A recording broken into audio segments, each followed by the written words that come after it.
নির্বাচনে বোমা তারা ফোটাতেই পারে, কিন্তু আমার ধারণা যেহেতু আমি সকলকেই চিনি, আমি তাদেরকে রিকোয়েস্ট করবো, ভাই বোমা ঠোমা যাইও না, ভোট যা পাই তাতে আমার চলবে। দেখুন, আমার বাড়ি জাজিরাতে, বিলাসপুরে খুব কাছাকাছি। বিলাসপুরে কালার এক্সপার্ট এবং ডার্ক স্যাপ সমৃদ্ধ অরিক্স অ্যাডভান্স ডিটারজেন্ট পাউডার আপনার লন্ড্রি এক্সপার্ট। বোমা বানানোর বোমাকে তারা সৌন্দর্য, একটা সুন্দর বোমার সৌন্দর্য বলে থাকে, আমরা ফান করানোর সময় বলি, বিকজ এইটা তাদের অভ্যাস হয়ে দাঁড়িয়েছে।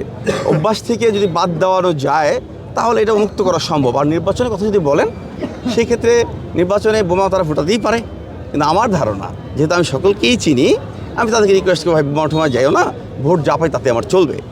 আর অন্যান্য প্রার্থী যারা আছেন তারা আমার মনে হয় বোমার মধ্যে ঢুকবেন না, সবাই তো সুশীল মানুষ। আমি যদি দেখলাম প্রার্থীরা যদি না চায় তাহলে অনুসারী কখনোই এটা করবে না, আমাদের বিশ্বাস। অতএব আমরা ওই ধরনের আশঙ্কা করি না। কালার এক্সপার্ট এবং ডার্ক স্যাপ সমৃদ্ধ অরিক্স অ্যাডভান্স ডিটারজেন্ট পাউডার আপনার লন্ড্রি এক্সপার্ট।